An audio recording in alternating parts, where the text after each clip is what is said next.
Hello GTU students, હું આપ સૌનું હાર્દિક સ્વાગત કરું છું મારી યુટ્યુબ ચેનલમાં. તો ફ્રેન્ડ્સ, અત્યારે જોવા જઈએ તો તમારું જે D2D કહેવાય તો એનું રાઉન્ડ 1નું રિઝલ્ટ જે છે ઓલરેડી ડિક્લેર થઈ ગયું છે.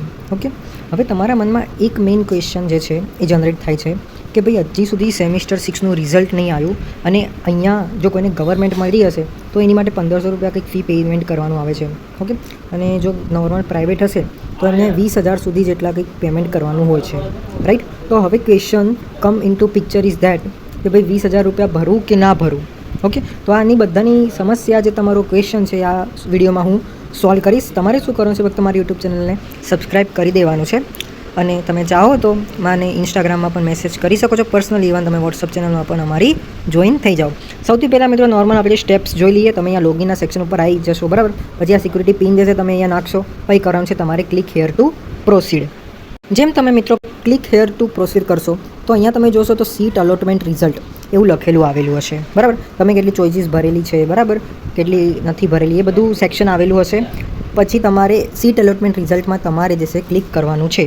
ઓકે, સો એના ઉપર તમે ક્લિક કરશો તો નોર્મલ તમને ડિટેલ્સ દેખાશે સીટ એલોટમેન્ટની. જેમ કે આ કોઈ ભાઈ છે તો એને ચોઈસ 3જા નંબરની PDEU નાખેલી હતી તો એને મળી ગયું છે IC ટેકનોલોજીમાં, બરાબર. જો કે SCBC કાસ્ટનો હતો અને એનો રેન્ક બી હતો 2487, બરાબર. તો આ બધી ડિટેલ્સ છે અહીંયા તમારે રાઉન્ડ 1 એવું પણ બતાડશે. જો તમારે ફી ભરવાનું કઈ રીતે એના સેક્શનમાં જવું હોય તો અહીંયા ફી પેમેન્ટનો બીજો એવો નીચે ઓપ્શન આપેલો હશે, ત્યાં આગળ તમારે ક્લિક કરવાનું રહેશે. હવે જુઓ મિત્રો, આ ભાઈને PDU એટલે કે પ્રાઇવેટ કોલેજ છે, બરાબર. તો પ્રાઇવેટ કોલેજમાં બેઝિકલી જે અમાઉન્ટ ભરવાની આવે છે એ આવે છે 20,000. ઓકે, એ બી ઓનલાઈન મોડ ઉપરથી તમે પે કરી શકો છો, ઠીક છે. અને જો કોઈ એવો સ્ટુડન્ટ છે જેને ગવર્મેન્ટમાં લાગી છે લાઈક LD વિશ્વકર્મા, તો એ છોકરાને તો 1500 રૂપિયા સમથિંગ હશે. અને ગર્લ્સ માટે તો કોઈ નથી ફી, તેમજ ફ્રીશિપ કાર્ડવાળા TFWમાં એ લોકોની માટે તો કંઈ જ ફી નહીં હોય, બરાબર. હવે બીજો એક ક્વેશ્ચન તમારા માઇન્ડમાં હશે કે અહીંયા નીચે અમુકને 2 ઓપ્શન આવે છે, એક એક્સેપ્ટ અને ડિક્લાઇન એવું કંઈક ઓપ્શન આવે છે, બરાબર. હવે તમારા માઇન્ડમાં એક બીજો ક્વેશ્ચન હશે કે ભાઈ આ એક્સેપ્ટ આપવું કે ના આપવું, બરાબર. હવે મારી માનો તો તમે આને એક્સેપ્ટ જે છે આપો અને તમે એક્સેપ્ટ આપ્યા પછી પણ તમે ચાહો તો બીજા રાઉન્ડમાં તમે ફિલઅપ કરી શકો છો. હવે આ બીજા રાઉન્ડમાં સીટ કેટલી છે, કયા કોલેજમાં કેટલી નથી, તો એનું ડિટેલ્સ મને એવું લાગે છે કે આવતીકાલે, કેમ કે આ બેઝિકલી આનું રિઝલ્ટ જે છે આવતીકાલે ડિક્લેર થવાનું હતું, પરંતુ એક દિવસ પહેલાં જેવી રીતે હંમેશા થાય છે એવી રીતે એક દિવસ પહેલાં જ આ લોકોએ રાઉન્ડ 1નું રિઝલ્ટ જે છે ડિક્લેર કરી લીધું છે. બટ ડોન્ટ વરી, તમે એક્સેપ્ટ આપી દેજો, બરાબર. અને તમે ચાહો તો રાઉન્ડ 2માં પણ ફિલ કરી શકો છો. રાઉન્ડ 2માં અગર તમને જે કોલેજ લાગી, જો તમને એ એક્સેપ્ટ હશે તો આ જે તમે પૈસા ભરેલા છે એ ઓટોમેટિકલી એવું કન્સિડર થશે કે તમે એ કોલેજમાં પૈસા ભર્યા છે, એટલે તમે એનું ટેન્શન ના લેતા અને આ રાઉન્ડ 1નું જે છે ઓટોમેટિકલી કેન્સલ પણ થઈ જશે જો તમે રાઉન્ડ 2 વાળું એક્સેપ્ટ કરો છો આ કન્ડિશન ત્યારે, બરાબર. હવે મિત્રો મેઇન તમારા પોઈન્ટ ઉપર આવીએ કે શું આ પૈસા અત્યારે ભરું કે નહીં, કેમ કે હજી 6th સેમનું તમારું રિઝલ્ટ જે છે હજી આવ્યું નથી, હજી પેન્ડિંગમાં છે. અત્યારે જોવા જઈએ તો મિત્રો તમે આ થોડુંક સર્ક્યુલર ઉપર નોટ કરો. આ બેઝિકલી તમારું ઇન્ટરનલ માર્ક્સ એન્ટ્રી જે કહેવાય ને એના રિલેટેડ છે, જેમાં તમે આ બોક્સમાં જોશો તો diploma engineering semester 6 regular as well as remedial એની last date and update and relock mid and internal માર્ક્સની એન્ટ્રી જો તમે લાસ્ટ ડેટ જોશો તો 5 જુલાઈ મેન્શન કરેલી છે. તો મિત્રો મને એવું લાગે છે કે 5 જુલાઈ પહેલાં તો જે તમારું ડિપ્લોમાનું સેમિસ્ટર 6નું મેઇન રિઝલ્ટ છે એ તો ડેફિનેટલી નહીં જ આવે, બરાબર.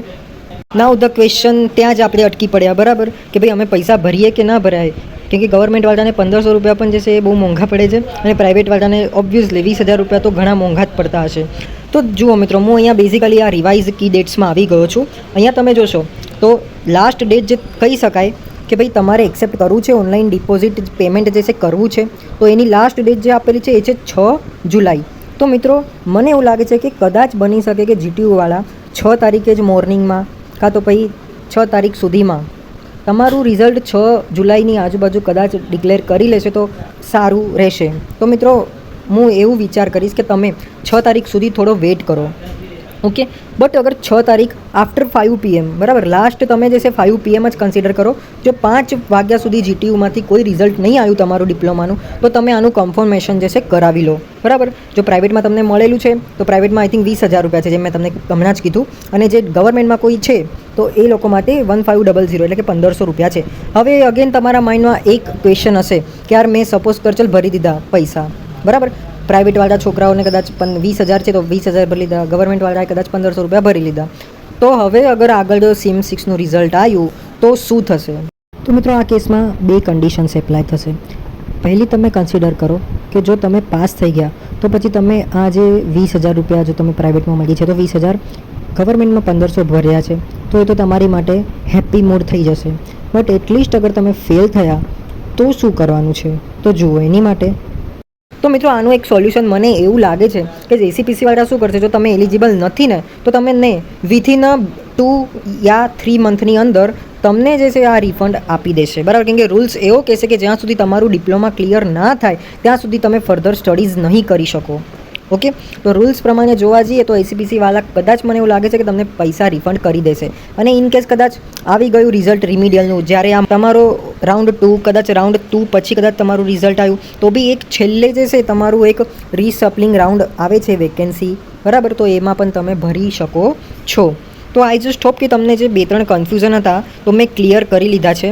અને જો તો બી તમારા માઇન્ડમાં કંઈ પણ ડાઉટ હોય તો મને કોમેન્ટ કરી શકો છો. ઇવન પર્સનલી તમે મને ઇન્સ્ટાગ્રામમાં પણ મેસેજ કરી શકો છો. સાથે સાથે વોટ્સઅપ ચેનલ પણ છે, તો જે પણ વિડીયોઝ હું બનાવું છું તો એ વોટ્સઅપ ચેનલમાં પણ અપલોડ કરતો હોઉં છું, તો તમે એ વિડીયો જરૂર વોચ કરજો. Thank you so much for watching my video.